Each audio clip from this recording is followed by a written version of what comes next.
1 200 000 comptes bancaires français piratés cette semaine, l'euro numérique qui arrive en 2029, le CAC 40 qui a son plus haut historique de tous les temps, et pendant ce temps, Bitcoin qui a perdu 47% depuis octobre. Cette semaine, entre cyberattaques massives, monnaie numérique qui débarque et marché complètement décorrélé, il se passe un truc énorme en France et personne n'en parle vraiment.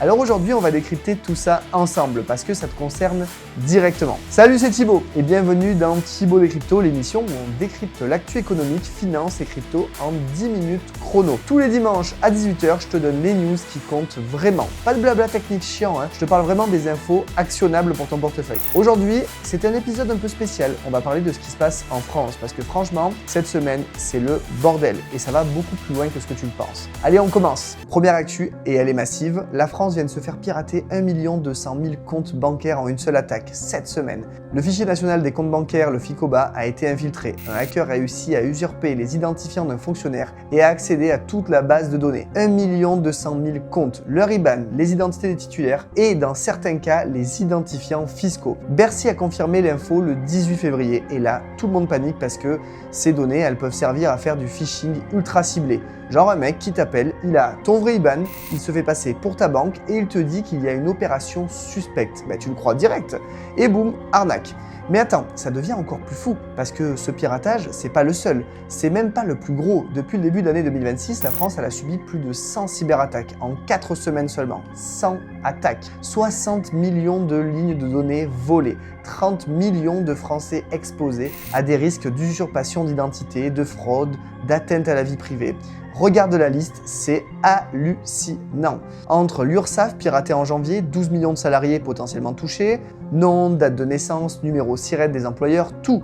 Le ministère de l'Intérieur compromis fin 2025 avec les boîtes mail de la police hackées avec des mots de passe partagés sur des forums obscurs. L'OFII qui est l'Office français de l'immigration et de l'intégration, plus de 2 millions de dossiers d'étrangers en France qui a été aussi exposé. La Fédération française de chasse avec 1 million de chasseurs, identité, numéro de permis, adresse, tout. Et là, c'est même pas juste une arnaque bancaire. Il faut se dire que les gendarmes spécialisés dans le trafic d'armes disent que depuis ce piratage, les cambriolages ciblés de chasseurs ont explosé. Parce que les armes de chasseurs, c'est très recherché par le crime organisé. C'est difficilement traçable, les munitions sont faciles à trouver. Mais c'est pas tout, il y a aussi la Poste et la Banque Postale, avec une attaque record, la plus grosse jamais vue sur un établissement bancaire français, à tel point que leur service en ligne a été inaccessible pendant des jours. Service-public.fr où il y a eu aussi une fuite massive de données, mais aussi des fédérations sportives, voile, natation, golf, piratés. Et honnêtement, j'en passe. Le ministère de l'Intérieur a publié les chiffres officiels cette semaine et c'est 17 600 cyberattaques en 2025, plus de 40% par rapport à 2024. Et 2026 démarre encore plus fort.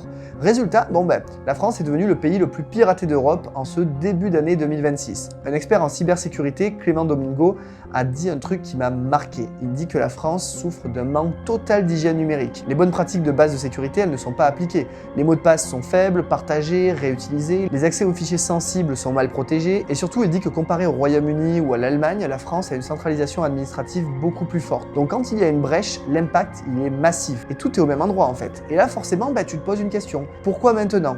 Pourquoi autant d'attaques d'un coup? Et écoute, je vais pas tomber dans le complotisme facile, mais il y a quand même un truc qui m'interpelle. Tous ces piratages massifs, ça tombe pile au moment où l'Europe pousse à fond pour l'euro numérique, la fameuse monnaie numérique de banque centrale. Et l'argument principal pour vendre l'euro numérique, c'est quoi? La sécurité, la protection contre les cyberattaques, le contrôle total de son argent par une institution fiable. Coïncidence ? Peut-être. Ou peut-être que quand le système bancaire classique est en mode panique totale à cause des piratages, les gens sont plus ouverts à l'idée d'une solution centralisée et sécurisée par la banque centrale. Je dis pas que c'est un complot, je dis juste que le timing est intéressant. Et justement, parlons de cet euro numérique. Deuxième actu de la semaine, et elle est directement liée, l'euro numérique va être voté par le Parlement européen d'ici la fin du premier semestre 2026, donc dans quelques mois. Et si c'est adopté, le projet pilote commence mi-2027, et le lancement progressif, c'est prévu pour 2029. Pour ceux qui suivent pas trop, l'euro numérique, c'est quoi? C'est une version en fait électronique de l'euro, émise directement par la Banque Centrale Européenne. Pas par les banques commerciales, par la BCE. L'idée, c'est que tu aurais en fait un compte en euro numérique géré par ta banque, Mais l'argent dessus serait de la monnaie de banque centrale, comme les billets, mais en numérique. Et tu pourrais payer avec partout dans la zone euro, en ligne, hors ligne, entre particuliers, en magasin. Et Christine Lagarde, elle pousse ce projet depuis des mois. Elle dit que c'est urgent. Pourquoi? Parce que l'Europe dépend trop des systèmes de paiement américains. C'est vrai, Visa, Mastercard, Apple Pay, 69% des paiements par carte en zone euro passent par des réseaux internationaux, américains pour la plupart du temps d'ailleurs. Et surtout, elle a peur des stablecoins en dollars, genre l'USDC, le Tether. Si ces stablecoins, donc si ces cryptos se développent massivement en Europe, l'euro, il perd de l'influence. Les gens paient en dollars numériques plutôt qu'en euros, et ça, pour la BCE, c'est inacceptable. Donc l'euro numérique, c'est la réponse. Une monnaie européenne souveraine qui te permet de payer sans dépendre des Américains. Sur le papier, c'est sûr que ça sonne bien. Maintenant, parlons de l'autre côté de la médaille, parce que l'euro numérique, ça soulève aussi des questions énormes sur la vie privée et le contrôle. Avec l'euro numérique, toutes les transactions passeraient par la BCE. Potentiellement, chaque achat que tu fais serait tracé, qui tu payes, combien, quand, où, tout. La BCE dit qu'il y aura un haut niveau de confidentialité, qu'en mode hors ligne ce sera aussi privé que du cash, mais en mode en ligne beaucoup moins clair. Et surtout, il y a un risque de contrôle social total. Regardons ce qui se dit déjà dans leur communication. Ils parlent de quota carbone individuel. L'idée, c'est que d'ici quelques années, chaque citoyen aurait un quota de CO2 à ne pas dépasser. Et comment tu contrôles ça? Avec l'euro numérique. Tu veux prendre l'avion pour partir en vacances? Hop, ton quota carbone est dépassé. Transaction refusée. Impossible d'acheter le billet. Tu manges trop de viande selon leurs standards, ils voient que tu achètes de la viande 3 fois par semaine, message d'alerte. Puis au bout d'un moment, surtaxe automatique sur tes achats de viande ou pire, blocage. Alors c'est sûr, ça sonne dystopique, mais c'est exactement le genre de choses qu'ils testent déjà en Chine avec leur système de crédit social. Et en Europe, ils en parlent ouvertement. D'ailleurs, le Parlement européen a déjà discuté de quota carbone individuel. Le Forum économique mondial de Davos en parle régulièrement. Limite des déplacements, contrôle de la consommation, tout ça évidemment pour sauver la planète. Et devine avec quoi tu mets ça en place facilement? Une monnaie numérique totalement traçable et contrôlable. Pareil pour tout. Imagine, ils décident que tu dépenses trop en alcool, surtaxe automatique. Tu achètes un produit qu'ils jugent pas assez écolo, blocage ou taxe. Ils peuvent même programmer ta consommation. Ils peuvent même programmer ta monnaie. Genre ton euro numérique, il expire si tu ne le dépenses pas avant telle date pour forcer la consommation. Ou il peut être utilisé que dans certains commerces pour orienter ton comportement. Techniquement, tout ça devient possible avec l'euro numérique. Et le plus flippant, c'est qu'ils le présentent comme une protection pour ta sécurité, pour l'environnement, pour le bien commun. En janvier 2026, 70 économistes et experts, dont Thomas Piketty, ont signé une lettre ouverte au Parlement européen. Ils disent que l'euro numérique, c'est nécessaire pour protéger l'Europe de la domination américaine. Mais ils avertissent aussi, ils disent que si c'est mal fait, ça peut devenir un outil de surveillance de masse et de contrôle social. Ils demandent que l'euro numérique soit un vrai bien public, accessible à tous, avec une protection forte de la vie privée, et surtout avec des fonctionnalités hors ligne pour qu'on puisse payer sans que tout soit tracé.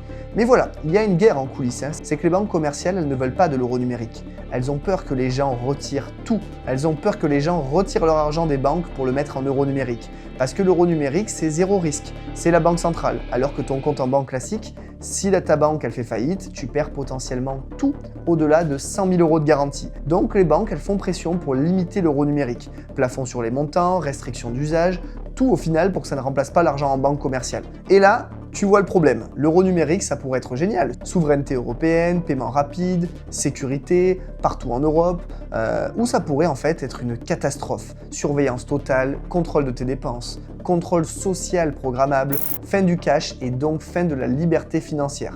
Tout dépend en fait de comment c'est implémenté. Et c'est pour ça que le vote du Parlement européen en 2026, il est crucial, parce que c'est maintenant qu'on décide des règles. Après, ce sera trop tard. Maintenant, tu te demandes peut-être quel est le lien avec la crypto. Ben justement, Bitcoin, c'est exactement l'inverse de l'euro numérique. Bitcoin, personne ne le contrôle. Pas de banque centrale qui peut bloquer ton compte, pas de gouvernement qui peut limiter tes transactions selon tes achats de viande ou des voyages en avion, pas de quota carbone programmé dans ta monnaie, c'est décentralisé, c'est donc libre. Alors oui, Bitcoin a ses défauts, volatilité, complexité, lenteur parfois, mais dans un monde où l'euro numérique arrive avec son potentiel de contrôle social total, où les cyberattaques explosent, où les gouvernements veulent tout tracer, Bitcoin prend un sens complètement nouveau.